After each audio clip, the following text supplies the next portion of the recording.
Hello everybody. So today I want to talk about calculus.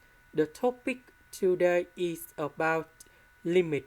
So now I want to show you how to answer. This one we have sin x squared multiplied by sin x. Next we can put like this.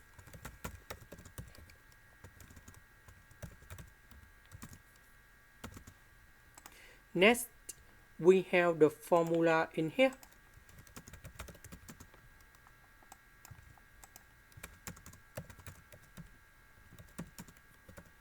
So, when s approaches to number 0, this one equals to number 1 from the formula in here.